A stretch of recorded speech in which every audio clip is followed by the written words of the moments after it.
Hi everyone, chemistry ക്ലാസ്സുകളിലേക്ക് വീണ്ടും സ്വാഗതം. നിങ്ങൾക്ക് ഓർമ്മയുണ്ടാവും, കഴിഞ്ഞ ക്ലാസ്സിൽ നമ്മൾ +1 some basic concept of chemistry എന്ന് പറഞ്ഞ ആദ്യത്തെ ചാപ്റ്ററാണ് ഡിസ്കസ് ചെയ്തുകൊണ്ടിരുന്നത്. അതിലെ അടുത്ത ടോപ്പിക്കിലേക്ക് നമുക്ക് കടക്കാം. ശരി, എന്താണ് ആദ്യത്തെ കാര്യം നമുക്ക് പറയാം? നോക്കൂ, നമ്മൾ കഴിഞ്ഞ ക്ലാസ്സിൽ പറഞ്ഞുകൊണ്ടിരുന്നത് മാറ്റർ എന്ന് പറഞ്ഞൊരു കാര്യത്തിനെ കുറിച്ചിട്ടാണ് അല്ലെ. മാറ്റർ എന്താണ് എന്ന് നമ്മൾ പറഞ്ഞു. നമ്മുടെ ചുറ്റും കാണുന്ന എന്തും മാറ്റർ ആണ് എന്ന് നമ്മൾ വളരെ ധൈര്യത്തോടു കൂടി സംസാരിച്ചിട്ടില്ല അല്ലെ. നമ്മൾ പറഞ്ഞു മാറ്റർ എന്ന് പറയുന്നത് എന്തൊക്കെയാണെന്ന് നമ്മൾ പറഞ്ഞിട്ടുണ്ടായിരുന്നു.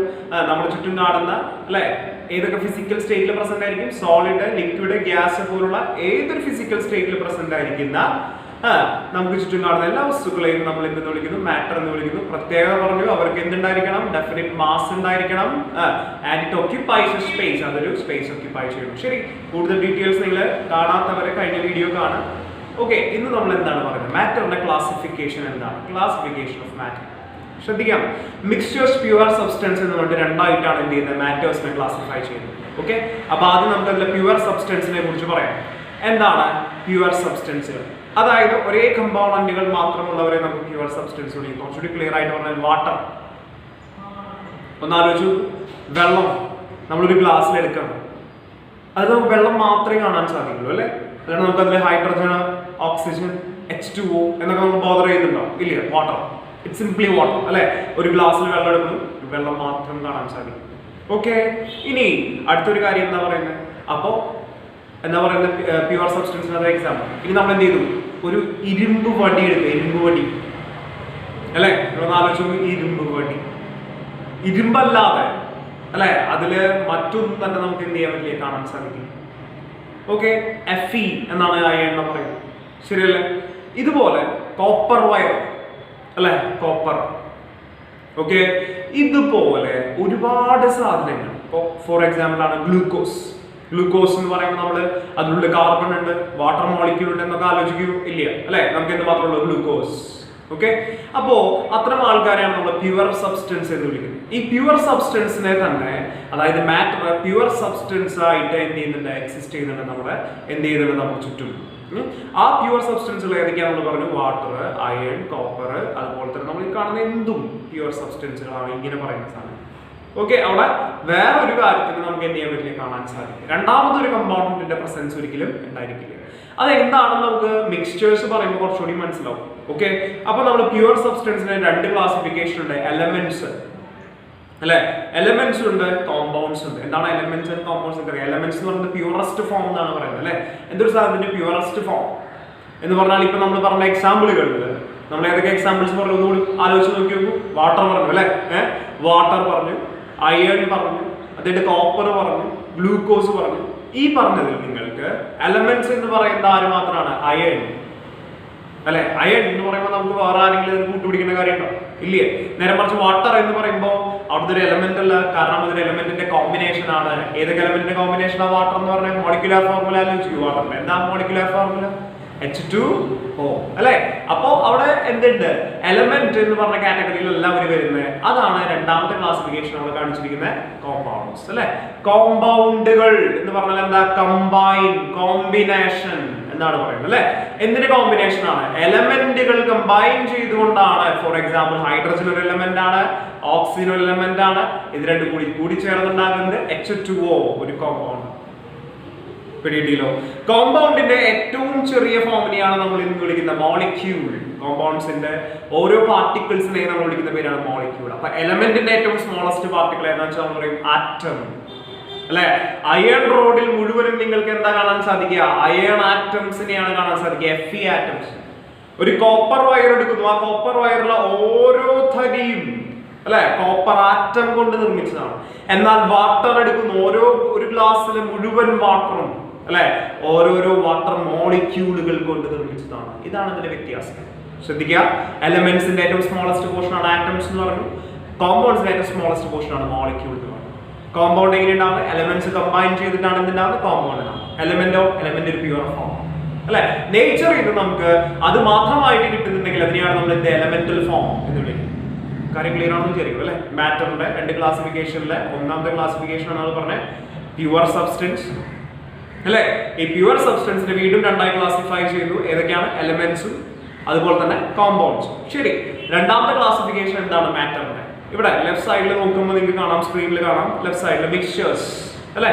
എന്താ മിക്സ്ചേഴ്സ് എന്ന് പറയുന്നത്? Heterogeneous mixtures, homogeneous mixtures.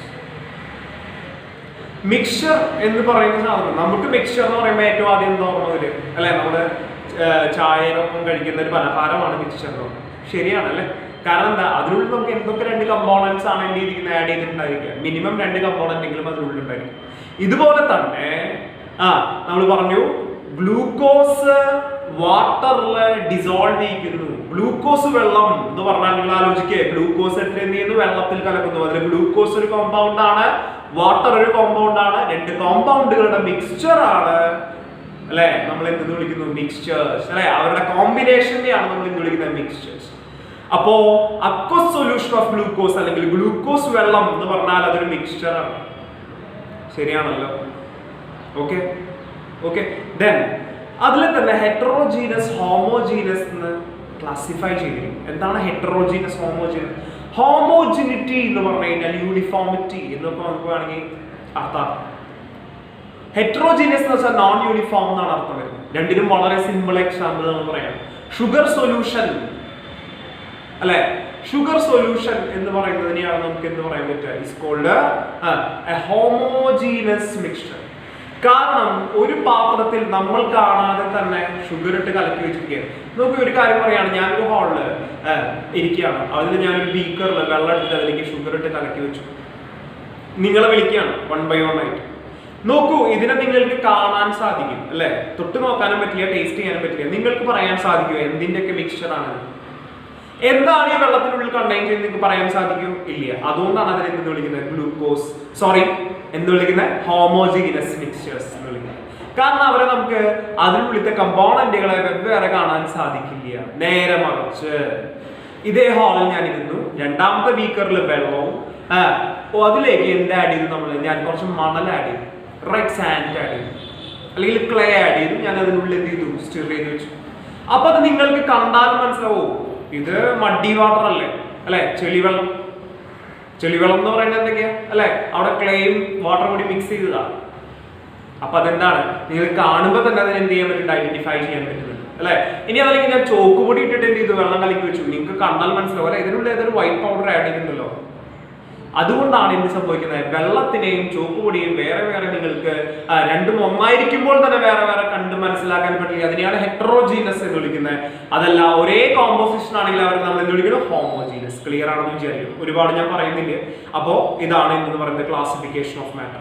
അടുത്ത ഭാഗം വളരെ ഇമ്പോർട്ടന്റ് ആണ്. എന്താണ് പറയുന്നത്? നിങ്ങൾക്ക് സ്ക്രീനിൽ കാണാൻ സാധിക്കും. Heading mall concept and molar mass.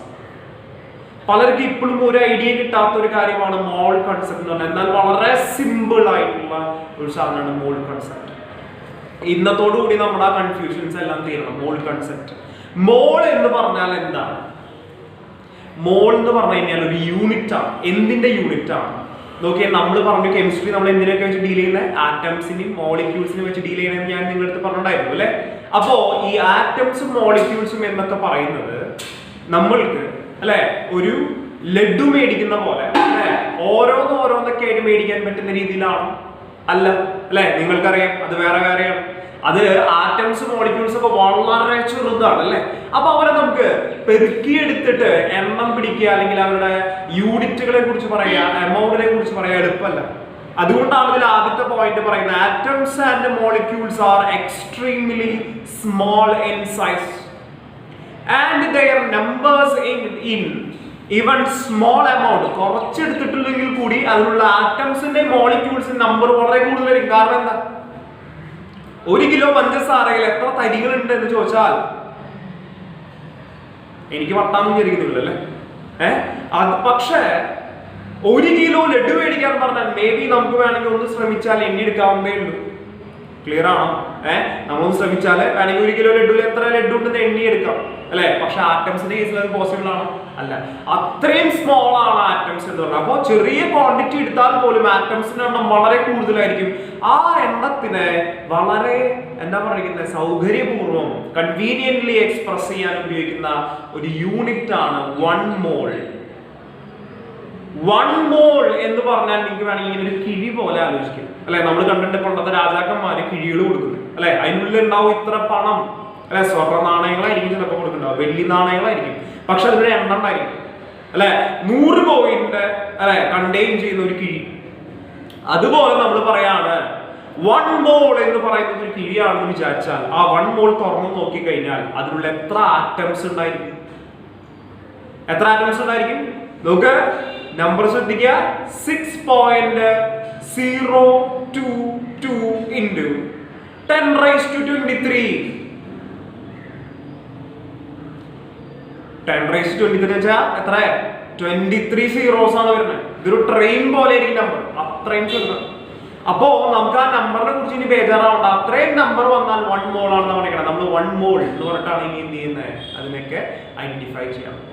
അപ്പൊ അത്രയും എണ്ണത്തിനെ ഒരുമിച്ചാക്കിയിട്ട് എന്ത് ചെയ്തിരിക്കുകയാണ്, നമ്മളൊരു 1 മോൾ ആക്കി വെച്ചിരിക്കുക. ഇനി മുതൽ 1 മോൾ എമൗണ്ട് ഓഫ് സബ്സ്റ്റൻസിനെയാണ് റെപ്രസെന്റ് ചെയ്യുന്നത്. എത്ര സബ്സ്റ്റൻസ് ഉണ്ടെങ്കിൽ ആറ്റംസ് ആയാലും മോളിക്യൂൾസ് ആയാലും 6.022 into 10 raised to 23 നമ്പേഴ്സ് വന്നാൽ അതിനെ നമ്മൾ എന്താ വിളിക്കുക, 1 മോൾ.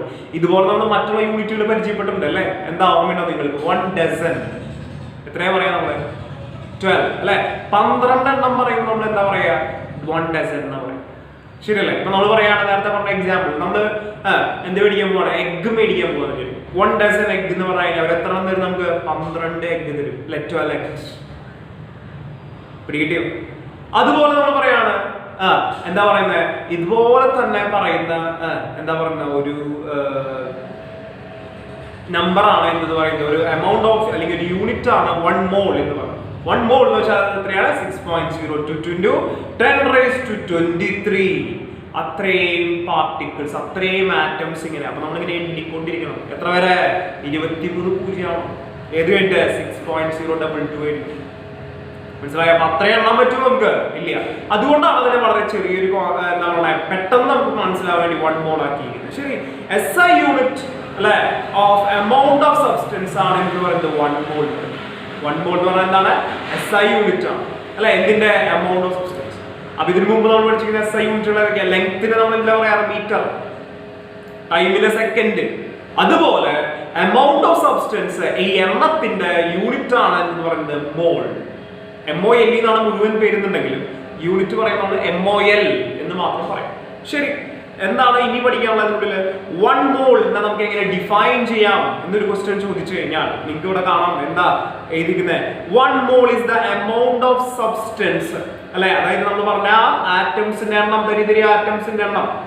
ഏത്? That contains as many particles or entities. എത്രത്തോളം പാർട്ടിക്കിൾസ് ഉണ്ടോ. അതായത് ഞാൻ നിങ്ങളെ ഇങ്ങനെ ചൂണ്ടിക്കാണിച്ച് പറയാണ്, ഒരു ബോക്സ് കാണിച്ചതാണ്. ആ ബോക്സിൽ ഞാൻ എന്തിട്ട് വെച്ചിരിക്കുകയാണ്? കാർബൺ 12 കാർബൺ ഇട്ട് വെച്ചിരിക്കുകയാണ്. എത്ര എത്ര കാർബൺ ഇട്ട് വെച്ചിട്ടുണ്ട്? കാർബൺ 12ന്റെ 12 ഗ്രാം കാർബൺ നിറച്ചു വെച്ചിരിക്കുകയാണ്. ഞാൻ ചെറിയ ത്രാസുകൾ ഉണ്ടോ നിങ്ങൾ, അതിൽ ഞാൻ ഇങ്ങനെ എണ്ണി 12 ഗ്രാം ആക്കിയിട്ട് അത് ഇട്ട് വെച്ചിരിക്കുക. തരികൾ കാർബണിന്റെ പൗഡർ, കരിയുടെ പൗഡർ എടുത്ത് വെച്ചിരിക്കുക. എന്നിട്ട് പറയാണ് അതിന്റെ ഉള്ളില്, ആ കാർബൺ പൗഡർ കണ്ടെയ്ൻ ചെയ്യുന്ന ബോക്സിന്റെ ഉള്ളില് എത്ര തരികൾ ഉണ്ടോ ആ തരികളുടെ എണ്ണത്തിനെയാണ് നമ്മൾ എന്ത് വിളിക്കുന്നത്? 1 മോൾ. കാര്യം ക്ലിയർ ആണെന്ന് വിചാരിക്കും. ഓക്കെ, അപ്പൊ നിങ്ങൾ വായിച്ചു നോക്കൂ. എന്താ? 1 mole is the amount of a substance that contains as many particles or entities as there are atoms is exactly 12 gram of carbon 12 isotope എന്ന് പറഞ്ഞത്. കാർബൺ 12 ഐസോടോപ്പ് 12 ഗ്രാം വെച്ചൊന്നുമില്ല. കാർബൺ 12 ഗ്രാം എടുത്തു കഴിഞ്ഞാൽ എത്ര തരികൾ ഉണ്ടായിരിക്കും, എത്ര ആറ്റംസ് അതിനുള്ളിൽ ഉണ്ടായിരിക്കും, അത്രയും ആറ്റംസിനെയാണ് നമ്മൾ എന്ത് വിളിക്കുന്നത്? 1 മോൾ എന്ന് വിളിക്കുന്നത്. അത് എത്രയായിരിക്കും? 6.022 into 10 raised to 23. അതാണ് അവിടെ എഴുതിയിരിക്കുന്നത്. 1 മോൾ is equal to 6.022 into 10 raised to 23 atoms per mole എന്ന് എഴുതിയിരിക്കുന്നത്. ഇനി അത് ഓരോന്നനുസരിച്ച് എങ്ങനെ വ്യത്യാസപ്പെടും എന്നാണ് ആ റെഡ് ലെറ്റേഴ്സിൽ എഴുതിക്കുന്ന താഴെ എഴുതിയിരിക്കുന്നത്. 1 മോൾ ഹൈഡ്രജൻ ആറ്റം എന്ന് പറഞ്ഞാൽ that is equal to number ശ്രദ്ധിക്കുക 6.022 into 10 raised to 23 കഴിഞ്ഞ് എഴുതിയിരിക്കുന്നു ആറ്റംസ് per mole. അതായത് ഒരു അത്രയും ആറ്റംസ് ഉണ്ടെന്നാ പറയുന്നത്. 1 മോൾ വാട്ടർ വാട്ടർ മോളിക്യൂൾ എടുക്കുകയാണെങ്കിൽ അതിൽ എത്ര മോളിക്യൂൾസ് ഉണ്ടായിരിക്കും? 6.022 into 10⁻23. നോക്കുക അവിടെ നിങ്ങൾക്ക് സ്ക്രീനിൽ കാണാം 60 എന്നാണ് വന്നിരിക്കുന്നത്. 6 പോയിന്റ് ഉണ്ട്. പോയിന്റ് ചിലപ്പോൾ അവിടെ കാണാൻ സാധിക്കില്ല, നിങ്ങൾക്ക് 6 പോയിന്റ് എന്നാണ് വായിക്കേണ്ടതെങ്കിൽ. ഓക്കെ, ശരി. അടുത്ത കാര്യം എന്താ പറയുന്നത്? ഇനി എന്താണ് മോളാർ മാസ് എന്ന് പറഞ്ഞത്? ഒരു മോൾ സബ്സ്റ്റൻസ് എടുത്താൽ അതിന്റെ മാസ് എത്രയാണ്? അതിനെയാണ് നമ്മൾ എന്ത് വിളിക്കുന്നത്? 1 മോളാർ മാസ്. പിടികിട്ടിയായിരുന്നു? ഒരു മോൾ സബ്സ്റ്റൻസ് എടുത്താൽ അതിനെയാണ് നമ്മൾ എന്ത് വിളിക്കുന്നത്? മോളാർ മാസ് എന്ന് വിളിക്കുന്നത്. അപ്പൊ നേരത്തെ പറഞ്ഞ കാര്യം ആലോചിച്ച് 1 മോൾ കാർബൺ എടുത്താൽ അതിന്റെ മാസ് എത്രയായിരിക്കുന്ന പ്രീവിയസ് ഡെഫിനേഷനിൽ നിങ്ങൾ കണ്ടേ അല്ലെ? ആ 1 മോൾ എന്നുള്ള റെഡ് ലെറ്റേഴ്സിൽ സൂചിപ്പിക്കുന്ന തൊട്ട് മുകളിലത്തെ പോയിന്റ്, മൂന്നാമത്തെ പോയിന്റ് മോളിൽ നിന്ന് അല്ലെ? എന്താ പറയുന്നത്? 12 ഗ്രാം കാർബണില് എത്ര ഉണ്ടായിരിക്കും? 1 മോൾ, അതായത് 6.022 into 10⁻23 ആറ്റംസ്, തരികൾ ഉണ്ടായിരിക്കും. അപ്പൊ നമ്മൾ നേരെ തിരിച്ചു വായിക്കണു. 1 മോൾ 6.022 into 10⁻23 കാർബൺ ആറ്റംസ് എന്ന് പറഞ്ഞാൽ അത് എത്രയാണ്? It is 12 gram. അതാണ് അതിന്റെ ഗ്രാം മോളിക്യുലാർ മാസ് അഥവാ GMM എന്ന് നമ്മൾ പഠിച്ചിട്ടുണ്ട്. Sorry, GAM, gram atomic mass ആണ് അല്ലെ? മോളിക്യൂൾസിന്റെ കേസിലാവുമ്പോൾ അത് ഗ്രാം മോളിക്യുലാർ മാസ് ആവും. കാർബൺ 12 എന്ന് പറയുന്ന ആറ്റം ആണ്. ആറ്റത്തിന്റെ കേസിലാണെങ്കിൽ അതെന്താ? Gram atomic mass GAM. 1 GAM contains എത്ര മോൾ ഉണ്ടെന്ന് പറഞ്ഞിട്ടുണ്ടായിരുന്നത്? 1 മോൾ. എത്ര പാർട്ടിക്കിൾസ്? 6.022 into 10⁻23 particles. പാർട്ടിക്കിൾസിനെയാണ് നമ്മൾ ആറ്റംസ് എന്ന് പറയുന്നത്. ക്ലിയർ ആണെന്ന് വിചാരിക്കുന്നു. ഇനി എന്താണ് മോളാർ മാസ് എന്ന് പറയുന്നത്? ഡെഫിനിഷൻ ഇതിന്റെ മോളാർ മാസ് ഇൻ ഗ്രാംസ് അല്ലെ? ഈ മോളാർ മാസ് ഗ്രാമിൽ പറയും. അതായത് ഒരു മോളിന്റെ മാസ് ഗ്രാമിൽ പറഞ്ഞാൽ is numerically equal to number അല്ലാതെ എന്തിനോട് ഈക്വൽ ആയിരിക്കും? Atomic molecular or formula mass അല്ലെ? Atomic mass. ഇപ്പൊ കാർബൺ അറ്റോമിക് മാസ് എത്രയാ? 12 ഗ്രാം അല്ല കേട്ടോ. അറ്റോമിക് മാസ് നമ്മൾ എന്തിനാ പറയാ? യൂല പറയാ. യൂണിഫൈഡ് മാസ് എന്നാ പറയുന്നത്, അറ്റോമിക് മാസ് യൂണിറ്റ്. കാരണം വളരെ ചെറിയ വാല്യൂ, അത് ഗ്രാം ഒന്നും കിട്ടില്ല. മനസ്സിലായോ? പക്ഷെ 12 എന്നുള്ള നമ്പർ എന്തായിരിക്കും? അവിടെ GMM പറഞ്ഞതിനോട് ഈക്വൽ ആയിരിക്കും, GAM പറഞ്ഞതിനോട് ഈക്വൽ ആയിരിക്കും. അതായത് 1 മോൾ എന്ന് പറയുന്നത് എത്രയാണ്? 6.022 into 10⁻23 കാർബൺ ആറ്റംസ് ആണ്. അത് ഈക്വൽ ടു എത്രയാണ്? 16 ഗ്രാം ആണ്. ആ 16 മാത്രം എടുത്താൽ 16U എന്ന് പറയുന്നത് കാർബണിന്റെ അറ്റോമിക് മാസ് ആയിരിക്കും എന്ന് പറഞ്ഞു. ക്ലിയർ? ശരി. ഇനി ഇവിടെ ഒരു ഫിഗർ കാണിച്ചിട്ടുണ്ട് അല്ലെ? എന്തിനാണ് ഫിഗർ കാണിച്ചതെന്ന് ഞാൻ നിങ്ങളുടെ അടുത്ത് മുമ്പേ ഒരു എക്സാമ്പിൾ പറഞ്ഞിരുന്നു. അതായത് എന്താ? രാജാക്കന്മാർ എന്ത് ചെയ്യുന്ന കിഴി കൊടുക്കണതിന്റെ കാര്യമാണ്. ഇപ്പൊ ഇതിൽ പിക്ചർ കാണിച്ചത് എന്താ? കുറെ നോട്ടുകൾ ഇങ്ങനെ കൊണ്ടുവന്നിട്ടിരിക്കുകയാണ്. നമുക്കറിയില്ല അത് എത്രയുണ്ടെന്ന്. നമുക്കിത് എങ്ങനെ എണ്ണിപ്പിടിക്കാം? ബാങ്കിലൊക്കെ പോകുമ്പോൾ നിങ്ങൾ കണ്ടിട്ടുണ്ടാവും അല്ലെ? നോട്ട് കെട്ടുകളാക്കി വെക്കും. ഇല്ലെങ്കിൽ നമ്മൾ സിനിമയിലൊക്കെ കണ്ടിട്ടുണ്ട് തട്ടിക്കൊണ്ടു പോകുന്ന ആൾക്കാരെ അല്ലെ എന്ത് ചെയ്യാനായിട്ട്? മോചിപ്പിക്കാൻ വേണ്ടിയിട്ട് അല്ലെ? അല്ലെങ്കിൽ പ്രൊഫഷണൽ കില്ലേഴ്സിന് അല്ലെ ഒരു സ്യൂട്ട് കേസിൽ മറച്ച് എന്ത് ചെയ്യാണ്? നോട്ട് വെച്ചു കൊടുക്കുക. ആ നോട്ടുകളൊക്കെ കെട്ടുകെട്ടായിട്ടായിരിക്കും ഇങ്ങനെ കൂമ്പാരം കൂട്ടിട്ടുണ്ടാവും. ഇല്ല, കാരണം എന്താ? പ്രൊഫഷണൽ കില്ലേഴ്സ് ആണ് അവർക്ക് നേരല്ലേ ഇതൊക്കെ എണ്ണി തിട്ടപ്പെടുത്താനായിട്ട്. അപ്പൊ എന്താ? 100 എണ്ണത്തിന്റെ ഒരു കെട്ട്. അപ്പൊ അവർക്ക് പറയാൻ എളുപ്പം അല്ലെ? 100 എണ്ണത്തിന്റെ 100 രൂപ നോട്ട് 100 എണ്ണം ഒരു കെട്ടാക്കി വെച്ചിരിക്കുക. അപ്പൊ തന്നെ അവർക്ക് മനസ്സിലായി ഇത് എത്ര രൂപയുണ്ട്? 10,000. അപ്പോ ഒരു കെട്ടിടും 10,000, രണ്ടെടുത്ത 20,000, മൂന്നെടുത്താൽ അല്ലെ അങ്ങനെ അങ്ങനെ പോകും. അപ്പൊ അത് എണ്ണാൻ എളുപ്പമാണ്. അതുപോലെയാണ് എന്ത് ചെയ്തിരിക്കുന്നത്? 6.022 into 10⁻23 പാർട്ടിക്കിൾസ് ആയാൽ അവരെ നമ്മൾ എന്ത് ചെയ്യും? ഒരുമിച്ച് കെട്ടിയത് എന്താക്കും? 1 മോൾ എന്ന് പറയും. അപ്പൊ ഹാൻഡിൽ ചെയ്യാനായിട്ട് എമൗണ്ട് ഓഫ് സബ്സ്റ്റൻസ് ആറ്റംസും മോളിക്യൂൾസും ആകുമ്പോൾ അവരുടെ സൈസ് കുറവായതുകൊണ്ട് അവരെ ഹാൻഡിൽ ചെയ്യാൻ എളുപ്പത്തിന് വേണ്ടിയിട്ടാണ് എന്ത് ചെയ്തിരിക്കുന്നത്? ഈ 1 മോൾ എന്ന് പറഞ്ഞ കൺസെപ്റ്റ്. ക്ലിയർ ആണെന്ന് വിചാരിക്കണം നിങ്ങൾ കേട്ടോ. അപ്പോൾ നിങ്ങൾ ഇനി എന്ത് ചെയ്യുക? ഈ ക്ലാസ് കേട്ടതിന് ശേഷം നന്നായിട്ട് എന്ത് ചെയ്യുക? ബുക്ക് വായിക്കുക. ഏതെങ്കിലും കാര്യങ്ങൾ ഡൗട്ട് ഉണ്ടെങ്കിൽ ദയവ് ചെയ്ത കോൺടാക്ട് നമ്പറിൽ എന്ത് ചെയ്യുക? വിളിച്ച് ചോദിക്കുക. ഓക്കെ. ഇനി നമുക്ക് നമ്പർ ഓഫ് മോൾസ് കാണാനുള്ള ഒരു ഫോർമുല നോക്കിയോ. നോക്കൂ, നമ്പർ ഓഫ് മോൾസിന് നമ്മൾ സ്മോൾ ലെറ്റർ n എന്നാണ് റെപ്രസെന്റ് ചെയ്യുന്നത്. ഇക്വേഷൻ എന്താ നോക്കൂ? Given mass divided by molar mass. Sorry, given mass divided by molar mass. Equation എന്താ വരുന്നത്? WB/MB എന്നാ വരുന്നത്. അല്ലെങ്കിൽ W/M എന്ന് പഠിച്ചാലും മതി. W വെച്ച് given mass in gram, M എന്ന് വെച്ചാൽ molar mass in gram per മോളും ആണ്. അങ്ങനെ പഠിച്ചു വയ്ക്കും. അപ്പോ ഈ 1 മോൾ എന്ന് പറഞ്ഞിരിക്കുന്നതിന് നമ്മൾ പറഞ്ഞ 6.022 into 10⁻23 ആറ്റംസ് വന്നാലും മോളിക്യൂൾസ് വന്നാലും അവരെ നമ്മൾ എന്താ വിളിക്കുക? 1 മോൾ എന്നാണ് വിളിക്കുക. ആ നമ്പറിന് ഒരു പ്രത്യേകത. ആ നമ്പറിനെ നമ്മൾ വിളിക്കുന്ന പേരാണ് അവോഗാഡ്രോ നമ്പർ. അല്ലെ? ഏതിനായി 6.022 into 10⁻23 എന്ന് വിളിക്കുന്ന പേര് അവോഗാഡ്രോ നമ്പർ. അവോഗാഡ്രോ നമ്പർ എങ്ങനെ റെപ്രസെന്റ് ചെയ്ത് നോക്കൂ? Capital letter N subscript NA. Okay, ഇനി നമ്പർ ഓഫ് മോൾസ് ഇക്വേഷൻ അല്ലേ നമ്മൾ ഇതിൽ പറഞ്ഞു തുടങ്ങിയിരുന്നത്. അത് വെച്ചിട്ട് നമുക്ക് ഒരു പ്രോബ്ലം ചെയ്ത് നോക്കാം. അപ്പൊ നിങ്ങൾക്ക് കുറച്ചുകൂടി മനസ്സിലാവും ഇക്വേഷൻ എങ്ങനെയാണ് ഡീൽ ചെയ്യേണ്ടത്. ഇക്വേഷൻ ശ്രദ്ധിച്ചാൽ എന്താ വന്നിരിക്കുന്നത്? Calculate number of moles in 80 gram of NaOH. 80 gram NaOH നിങ്ങളുടെ തന്നിരിക്കുന്ന ഒരു ബീക്കറിൽ അതിൽ എത്ര നമ്പർ ഓഫ് മോൾസ് ഉണ്ട്, അതായത് എത്ര NaOH മോളിക്യൂൾ ഉണ്ടെന്ന് നമുക്ക് എണ്ണി നോക്കാം. എങ്ങനെ പറ്റും? വളരെ സിമ്പിൾ ആണ്. എങ്ങനെയാ പറ്റുക? 80 gram ആണ് നമുക്ക് തന്നിരിക്കുന്ന മാസ്. അപ്പൊ നോക്കൂ, ഇതിലെ ഫസ്റ്റ് സ്റ്റെപ്പ് എന്താ? ഗിവൺ മാസ് എന്നുള്ളത് എന്താ? 80 gram W. ഈ ബി എന്താണ് നിങ്ങൾക്ക് പറഞ്ഞ ക്ലാസ്സുകളിൽ മനസ്സിലാവും. അപ്പൊ W എന്ന് പഠിക്കുക ഗിവൺ മാസ്. മോളാർ മാസ് അഥവാ മോളിക്യുലാർ മാസ് നമ്മൾ എങ്ങനെ കാൽക്കുലേറ്റ് ചെയ്യും? NaOH. എന്നയുടെ മാസ് നമുക്കറിയാം. എന്നയുടെ അറ്റോമിക് മാസ് 23. അതവിടെ എഴുതിയിട്ടുണ്ട് അല്ലെ? പ്ലസ് ഓക്സിജൻ 16, ഹൈഡ്രജൻ 1, എല്ലാം കൂടി കൂട്ടുമ്പോൾ 23 + 16 + 1 = 40. 40 എന്ന് പറഞ്ഞാൽ ഇവിടെ മോളിക്യുലാർ മാസ് ആണ്. ഗ്രാമിലല്ല പറയാ, ഗ്രാം പെർ മോൾ. ഒരു മോളിന് എടുത്താൽ അത് എത്രയാണ്? അത്രയും ഗ്രാം. എന്നിട്ട് അതിനെ ഡിവൈഡ് ചെയ്താൽ ഇത് നമ്പർ ഓഫ് മോൾസിന്റെ ഇക്വേഷൻ N = എന്താ പറയാ? W/M. ഇപ്പൊ എത്ര വരിക? 80/40. 80/40 എത്ര? 2 മോൾസ്. അപ്പൊ 2 മോൾസ് ആണ് അതിന്റെ എന്തെന്ന് പറയുന്നത് നമ്പർ. 2 മോൾസ് എന്ന് പറഞ്ഞാൽ നമുക്ക് വേണമെങ്കിൽ എങ്ങനെ എഴുതാം? 2 × 6.022 × 10⁻23 എന്നുണ്ടായിരിക്കും molecules of NaOH. Simple problem അല്ലേ? അപ്പൊ ഈ പ്രോബ്ലം അനലൈസ് ചെയ്ത് വഴി നമുക്ക് ഗിവൺ മാസ് കണ്ടോ, ഇത് ഗിവൺ മാസ് എന്ന് വിളിക്കാനുള്ള കാരണം എന്താ? ക്വസ്റ്റ്യനിലെ ആ മാസ് തന്നുണ്ടോ?